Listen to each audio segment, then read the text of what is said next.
Hello my dear students. तो देखो आज हम स्टार्ट कर रहे हैं हमारा सितंबर 26 एंड जैन 27 स्टूडेंट्स के लिए एग्जाम ओरिएंटेड बैच जो होने वाला है complete batch on YouTube. Yes, on students demand इस बार ये बैच आएगा यूट्यूब पर। यस, अब स्टूडेंट्स यहाँ पर हमारे पास किस तरीके से स्टार्ट कर रहे हैं मैं आपको बता देती हूँ। टैक्स में एज वी ऑल नो दो पार्ट्स आते हैं हमारे पास। एक होता है सेक्शन ए इनकम टैक्स का, 50 मार्क्स का हमारे पास आएगा इनकम टैक्स, और साथ ही साथ स्टूडेंट्स हमारे पास section number B that is GST, वो भी अगेन आने वाला है 50 मार्क्स का। अब जो स्टूडेंट्स ये गलती कर रहे हैं ना कि इनकम टैक्स पे ज्यादा ध्यान दे रहे हैं जीएसटी पे नहीं, या फिर वाइस वर्सा, तो गलती मत करो। दोनों ही इक्वल वेटेज है, दोनों पे इक्वल ध्यान देना है। नेक्स्ट, डेली 2 क्लासेस होंगी, यूट्यूब पे होंगी। टाइम मैं आपको बता देती हूँ। अब स्टूडेंट एक क्लास आएगी income tax again, and the second class जो हमारी रहेगी वो रहेगी जीएसटी की।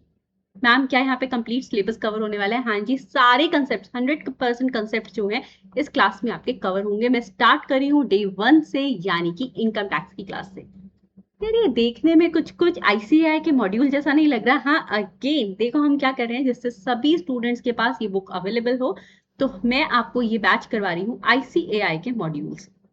ठीक है, जिसके पास ये मॉड्यूल अभी तक डाउनलोड नहीं है, पहली बात तो बहुत गलत बात है कि अगर आपके पास किसी भी सब्जेक्ट के लिए, not just for the taxation, her subject का आईसीएआई का मॉड्यूल स्टूडेंट्स डाउनलोड करो। ऐसे ही उसको हम ब्रह्मास्त्र नहीं कहते।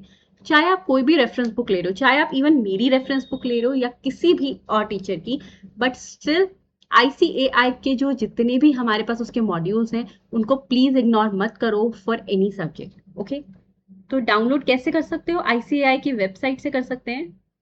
जिनको नहीं समझ आ रहा, फर्स्ट टाइम डाउनलोड कर रहे हो, तो मेरी वीडियो के डिस्क्रिप्शन पे मैंने डायरेक्ट लिंक भी दे दिया है इस मॉड्यूल का, वहां से भी डाउनलोड कर लो। ठीक है, अब यहाँ पर स्टार्ट हो रहा है chapter number 1 that is basic concepts of income tax. The first question is what is the meaning of tax?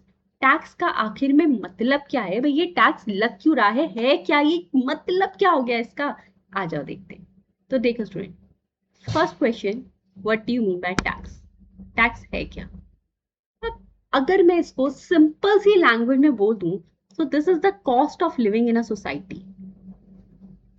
Cost of living in a society मतलब हम सब सोसाइटी में रह रहे हैं, ठीक है ना। अब क्योंकि हम यहाँ पर सोसाइटी में रह रहे हैं तो कुछ ऐसे खर्चे हैं जो हम अपने आप से कर नहीं रहे, बट वो फैसिलिटीज हमें मिल रही है, हम डायरेक्टली उन पे कोई खर्चा नहीं कर रहे। ऐसा क्या है? देखो, जैसे कि हम देख रहे हैं आजकल हर जगह हाईवेज बन रहे हैं, और सिंपल सा आपको एक एग्जांपल देती हूँ। गवर्नमेंट एजुकेशन प्रोवाइड करती है which is at a very nominal fees, ठीक है।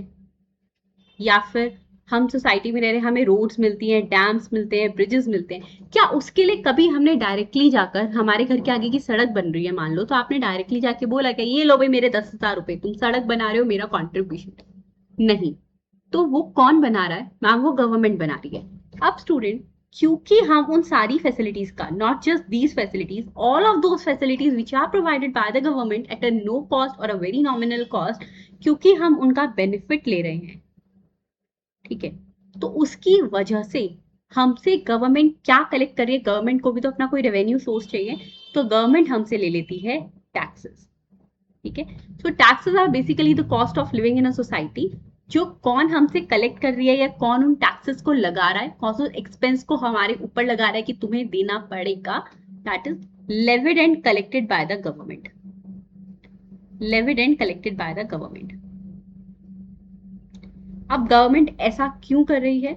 तो क्योंकि जिससे कि वो जो कॉमन वेलफेयर एक्सपेंडिचर है ना, यानी ऐसे एक्सपेंसेस गवर्नमेंट कर रही है जो सबके लिए, किसी एक पर्टिकुलर कम्युनिटी के लिए नहीं, या सिर्फ बॉयज के लिए, सिर्फ गर्ल्स के लिए, ऐसा नहीं, जो सभी के लिए यूजफुल है।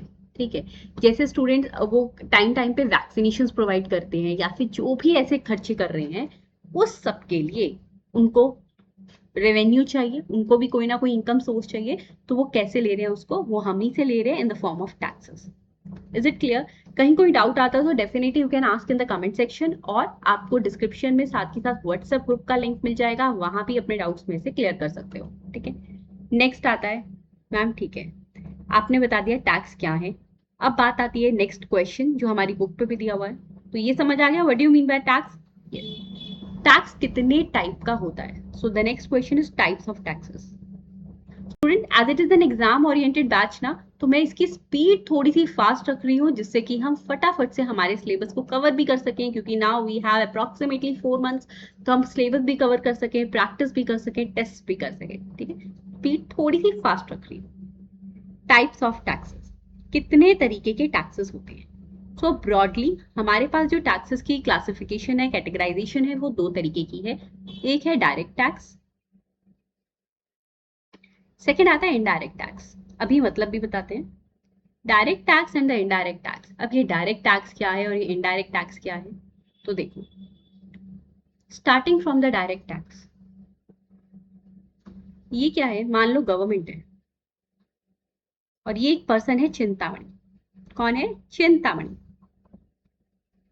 अब चिंतामणि ने इनकम अर्न करी 10 लाख रुपए की। गवर्नमेंट ने कहा चिंतामणि बात सुन लो, तुमने 10 लाख रुपए इस साल में कमाए हैं, तुमने 10 लाख रुपए की इनकम अर्न करी है, तो उस पर हमें कुछ टैक्स दो।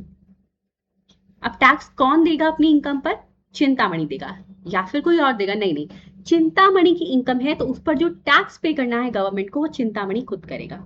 यानी ऐसा टैक्स जो डायरेक्टली गवर्नमेंट किस पे लगा रही है, which is directly levied bye the government on the person, वो डायरेक्टली उसी पर्सन पे लगा रही है जिससे कि वो इनकम कलेक्ट होगी, वो होता है इनकम टैक्स, वो होता है सॉरी डायरेक्ट टैक्स। ठीक है,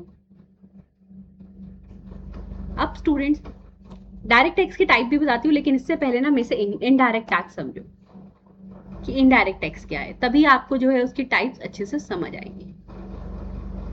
अब यहाँ पर क्या हुआ, यहाँ पर ना 3 पर्सन का रोल आ रहा है, गवर्नमेंट का, एक है शॉपकीपर का, और एक है यू। ठीक है, that is a normal tax payer. अब यहाँ पे क्या हुआ, गवर्नमेंट ने ये बोल दिया कि देखो शॉपकीपर, जब भी तुम कुछ सप्लाई करोगे, ठीक है, तो तुम्हें अपने कस्टमर से, जब भी तुम उसको कुछ सेल कर रहे हो, कोई सर्विस प्रोवाइड कर रहे हो, तो तुम्हें अपने कस्टमर से टैक्स कलेक्ट करके हमें देना होगा। टैक्स किसको कलेक्ट करना है? शॉपकीपर को करना है। किससे करना है? कस्टमर से, यानी हमसे करना है, वी आर द कस्टमर्स ना। और देना किसको है? गवर्नमेंट को देना है। फॉर एग्जाम्पल मान लो स्टूडेंट, आप ये पेन लेने के लिए ना मार्केट गए, अब आप नोट्स बना ही रहे होंगे, बना रहे हो या नहीं? नहीं बना रहे तो बहुत गलत बात है, साथ साथ बनाओ। आपने ये 10 रुपए का पेन परचेज कर लिया, ठीक है, इसके ऊपर ना लिखा होता है रैपर पे 10 rupees, MRP 10 rupees inclusive of GST और इंक्लूसिव ऑफ ऑल टैक्सेस। ठीक है, यानी इसमें सारे टैक्सेस हैं। आपने क्या किया, बिना सोचे समझे 10 रुपए शॉपकीपर को दे दिए। क्या ये 10 रुपए शॉपकीपर की पॉकेट में गए आपके अकॉर्डिंग? यस मैम गए, लेकिन ऐसा हो नहीं रहा। देखो क्या है, बट यहाँ की जो रियलिटी है वो कुछ और है। मान लो इस 10 रुपए में से ना स्टूडेंट 2 रुपए का टैक्स था। रैंडम अमाउंट बोल रही हूँ, कोई मैं टैक्स का रेट नहीं बोल रही, रैंडम अमाउंट मैंने यहाँ पे बोल दिया। मान लीजिए 2 रुपए का टैक्स था। अब शॉपकीपर क्या करेगा, उसके पास 10 रुपए की 2 बाइफिकेशन आ गई। 10 रुपए आपने उसको दिए थे, जिसमें से 2 रुपए जो है वो टैक्स के हैं, और बाकी के जो 8 रुपए है ना वो उसके पॉकेट के हैं। ठीक है, वो उसके पास रह गए। ये 2 रुपए वो जाकर गवर्नमेंट को दे देगा कि गवर्नमेंट ये लो, 2 रुपए का टैक्स जो मैंने कस्टमर से कलेक्ट किया था, क्या वो टैक्स अपने पास रख सकता है? जल्दी से कमेंट सेक्शन में बताओ, क्या कोई भी सप्लायर टैक्स को अपने पास रख सकता है? नहीं रख सकता, क्योंकि ये जो है रेवेन्यू सोर्स है गवर्नमेंट का, शॉपकीपर का नहीं। वो 2 रुपए जाकर गवर्नमेंट को दे देगा। अब जब उसने 2 रुपए गवर्नमेंट को दे दिए, तो गवर्नमेंट ने बेसिकली यहाँ पर क्या किया है, देखो स्टूडेंट, गवर्नमेंट ने ना शॉपकीपर को बोला था तुम्हें टैक्स कलेक्ट करना है कस्टमर से, कस्टमर से टैक्स कलेक्ट करके तुम्हें ये टैक्स हमें देना है। सो इनडायरेक्टली किसने टैक्स पे किया है? हमने, हम पेन लेने गए थे, हमने 2 रुपए का टैक्स पे किया है। किया किसको है? शॉपकीपर को, लेकिन उसके पास से किसके पास गया? गवर्नमेंट के पास। तो गवर्नमेंट यहाँ पे क्या कर रही है ना, गवर्नमेंट यहाँ पे स्टूडेंट्स इनडायरेक्ट वे में, डायरेक्टली वो हमसे टैक्स नहीं ले रही, इनडायरेक्ट वे में एक थर्ड पर्सन को इंक्लूड करके हमसे टैक्स कलेक्ट हो रहा है। ठीक है, तो जहां पर, यानी इस सारे प्रोसेस में मैं एक बात कह सकती हूँ कि ये जो शॉपकीपर को 2 रुपए का टैक्स पे करना है गवर्नमेंट को, उसने उसका बर्डन हम पे शिफ्ट कर दिया। तो जहां पे बर्डन कंज्यूमर पे शिफ्ट हो रहा है उसको हम बोलते हैं इनडायरेक्ट टैक्सेशन, कि इनडायरेक्ट वे से गवर्नमेंट के पास टैक्स गया है। क्लियर? अब बात आती है, लेकिन अनलाइक दिस डायरेक्ट टैक्स में क्या हो रहा है, चिंतामणि की इनकम थी, चिंतामणि से टैक्स ले लिया। Now the next thing is कि डायरेक्ट टैक्स और इनडायरेक्ट टैक्स के कितने टाइप है, ठीक है। हाँ बिल्कुल ना। अब जैसे मैंने बोला इंक्लूसिव ऑफ जीएसटी, तो यानी GST is a kind of the indirect tax ना, पूरा इनडायरेक्ट टैक्स नहीं है वो। ऐसे ही स्टूडेंट डायरेक्ट टैक्स और इनडायरेक्ट टैक्स में डीटी आईडीटी लिख रही हूँ। डीटी के भी दो टाइप्स है। फर्स्ट इनकम टैक्स, ठीक है, जिसकी अभी क्लास चल रही है। सेकंड होता है tax on undisclosed foreign income and assets, यानी जो पर्सन अपनी फॉरेन की इनकम नहीं बता रहा, फॉरेन एसेट्स नहीं बता रहा, उसके बारे में गवर्नमेंट पता लगाती है और उस पर टैक्स लगाती है। टैक्स ऑन अनडिस्क्लोज्ड इनकम, कौन सी वाली income? Foreign income and assets. Ma'am Indian income, अरे इंडियन इनकम तो पहले से इनकम टैक्स में जो है कहीं ना कहीं से आधार कार्ड वगैरह के थ्रू पता लगा ही रहे हैं, ठीक है, तो वो इसमें आई जाती है। तो and this next is IDT. IDT के दो टाइप है, एक तो जीएसटी है जो हर, आप कहीं मर्जी चले जाओ you are going to pay the GST to the government, ठीक है, हर प्रोडक्ट पे हर किसी पे हम जीएसटी पे करते हैं। सेकंड होता है कस्टम ड्यूटी। जब भी कुछ इंपोर्ट एक्सपोर्ट हो रहा है, बाहर की कंट्री से सामान लेके जा रहे हैं, लेकर आ रहे हैं ना, तो यानी in that case custom duty लगती है, ठीक है। That is also an indirect tax. The only differences, वहां पे सेल परचेज इंडिया से नहीं हो रही, इंटरनेशनल बाउंड्रीज में हो रही है। क्लियर? आइए student, so meaning of taxes समझ आ गया। डायरेक्ट टैक्स इनडायरेक्ट टैक्स हमने कर लिया यहाँ पर। नेक्स्ट आता है टाइप ऑफ टैक्सेस, ये भी मैंने आपको बता दिया। Why are taxes levied? So I have already told you कि टैक्सेस क्यों लगाए जाते हैं। Reason for levy of taxes is that they constitute the basic source of revenue to the government. ये गवर्नमेंट का बेसिक सोर्स है और government को भी ये रेवेन्यू सोर्स चाहिए जिससे कि वो इसको common welfare for the public, जितने भी एक्सपेंडिचर्स हैं वो उन पर उसको जो है लगा सके। नेक्स्ट, क्या मेरे पास ये पावर है? कल से मेरा फ्रेंड मुझे बहुत तंग कर रहा है, so do I have the power कि मैं उसके ऊपर टैक्सेस लगा दूं, ये कहकर कि अरे टैक्स तो हम लगा सकते हैं? नहीं, नहीं। अब ये पावर किसके पास है, कौन टैक्सेस को लगा सकता है? देखिए, पावर टू लेवी टैक्सेस। पता है आपको ये बहुत छोटी बात लग रही है, लेकिन अगर ये चीज ना होती तो हर पर्सन कह देता that we are going to impose the tax on the other person, ठीक है। So who has the power to levy taxes? अब ये बात कौन डिसाइड करेगा? मैम गवर्नमेंट डिसाइड कर लेगी किसके पास पावर होगी। अगर ऐसा होता तो 5 साल के बाद गवर्नमेंट चेंज हो सकती है, ठीक है, या बीच में भी हो सकती है, पार्टी चेंज हो रही है आजकल, तो कुछ भी लोग कर रहे हैं, चलो ठीक है। अब जहां पर गवर्नमेंट के पास अगर ऐसा होता तो वो तो अपने ही हिसाब से इन चीजों को ले सकते थे, तो ऐसा नहीं किया गया। टिल द स्टार्टिंग ये रखा गया कि हमारे इंडिया का ना, देखो स्टूडेंट, सुप्रीम लॉ कौन सा है, which is the supreme law of the India. Now most of the students are going to say ma'am supreme court. मैंने अथॉरिटी नहीं पूछी, मैंने कानून पूछा है, ठीक है ना। So there is a difference. I am not talking about the authority, I am talking about the law, supreme law की। उसके ऊपर तो भाई कोई नहीं जा सकता, जो उसमें लिख दिया वो पत्थर की लकीर। तो स्टूडेंट्स हमारे इंडिया के लिए सुप्रीम लॉ है, देखिए यहाँ पर, हमारा Indian constitution, that is Bharat का संविधान। जय हिंद जय भारत लिखो यहाँ पर। Indian constitution, Indian constitution, Bharat का संविधान, जो वहां लिखा गया है ना, उस बात को कोई नहीं डाल सकता। अब इंडियन कॉन्स्टिट्यूशन में ऐसे सारे मैटर्स को उन्होंने लिख दिया कि भाई हम लिख देते हैं कि कैसे कैसे आगे होगा। यहाँ पर स्टूडेंट्स एक आर्टिकल आता है। मैम आर्टिकल यानी वो आर्टिकलशिप वाला सीए के अंडर? नहीं नहीं, आर्टिकल यानी जैसे हमारे पास लॉ में डिफरेंट डिफरेंट सेक्शंस वगैरह होते हैं, ऐसे यहाँ पे आर्टिकल्स में लिखा हुआ है कि ये चीजें होंगी। सो एक आर्टिकल है हमारे पास, आर्टिकल 265। क्या ये आर्टिकल नंबर याद करना इंपॉर्टेंट है? Very very important, very very very very very important. ये एमसीक्यू में वो पूछ सकता है। आर्टिकल नंबर 265, उसमें लिखा है, वो कहता है मैं बताता हूँ किसके पास पावर है टू लेवी द टैक्सेस। और यहाँ पर बहुत ही स्पष्ट शब्दों में बहुत ही क्लियरली लिखा हुआ है that no tax shall be levied, no tax shall be levied और कलेक्टेड। एक बार पहले लिखने दो मुझे, फिर मैं समझा रही हूँ। No tax shall be levied or collected except by authority of law, except by authority of law। उन्होंने ये कह दिया कि ना तो इस टैक्स को कोई लगा सकता है, लेवी कर सकता है, और ना ही कोई कलेक्ट कर सकता है, एक्सेप्ट, सिर्फ कौन कर सकता है? वो पर्सन जिसके पास लीगल अथॉरिटी होगी। I hope you got this point. ये लाइन बहुत ज्यादा इंपॉर्टेंट है। एज आई टोल्ड यू कि आर्टिकल 265 का वो नंबर या फिर ये लाइन जो है ये एमसीक्यू में आ सकती है, ठीक है। तो स्टूडेंट्स यहाँ पे क्लियर से आया कि भाई किसके पास पावर है, तो सिर्फ लीगल अथॉरिटी के पास पावर है। अब यहाँ पर स्टूडेंट्स अकॉर्डिंगली, अच्छा लीगल अथॉरिटी कौन है, अब उन्होंने कह दिया हाँ भाई लीगल अथॉरिटी मीन, यहाँ पर उन्होंने बोला दैट इज ये जो लॉ है ये बनाएगी हमारी गवर्नमेंट। क्लियर, मार्क कर लो इसको। No tax shall be levied और collected except by authority of law. अगर आपके पास वहां पर 2 मार्क्स में ये पूछा जाता है ना कि आर्टिकल 265 के बारे में लिख दो, क्योंकि बहुत इंपॉर्टेंट है, अगर आपने ये लाइन नहीं लिखी तो एक भी मार्क्स नहीं मिलेगा। क्लियरली, चलो ठीक है। अच्छा मैम आपने बोल दिया गवर्नमेंट, हाँ जी हाँ जी, यानी जो भी लॉ है वो फ्रेम करेगी गवर्नमेंट। अब भाई 2 टाइप्स की गवर्नमेंट है इंडिया में, तो कैसी कैसी गवर्नमेंट, अच्छा बीजेपी एंड कांग्रेस नहीं, वो पार्टीज हैं। गवर्नमेंट कौन कौन सी है, तो 2 टाइप की होती है, एक आती है सेंट्रल गवर्नमेंट और state government. Central government and state government. अब जब बात आई ना गवर्नमेंट जो है लॉ बनाएगी, सेंट्रल गवर्नमेंट कहती है हम बनाएंगे, स्टेट गवर्नमेंट कह रही है हम बनाएंगे नहीं, फिर से लड़ाई हो जाएगी, झगड़े हो जाएंगे, कोई फायदा नहीं है, लोग पार्टी चेंज कर लेंगे। चलो तो यहाँ पर फिर एक आर्टिकल आया, इंडियन कॉन्स्टिट्यूशन ने बोला एक आर्टिकल और है। आर्टिकल कौन सा है, तो this is again a very important article, that is article 246। Article 246 इस पे से तो 3 मार्क्स का क्वेश्चन भी आ जाता है। ठीक है, आर्टिकल 246 ने बोला कि देखो मेरे पास इस आर्टिकल 246 के अंडर एक शेड्यूल आता है, 7th schedule. 7th schedule, 7th schedule of article 246 of Indian constitution, उसने 3 लिस्ट इन्यूमरेट कर दी।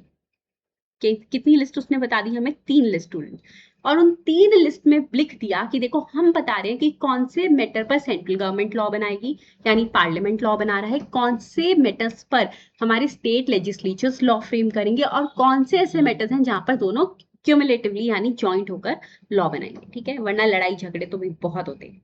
तो कितनी लिस्ट है, 3 list, list number 1, list number 2 and list number 3। अब जिन स्टूडेंट्स को क्लास अच्छी लग रही है प्लीज चैनल सब्सक्राइब कर लो, क्योंकि पूरे के पूरे यहाँ पे जो है हम टैक्स कवर करने वाले हैं, तो आपके पास टाइमली नोटिफिकेशन आ सके।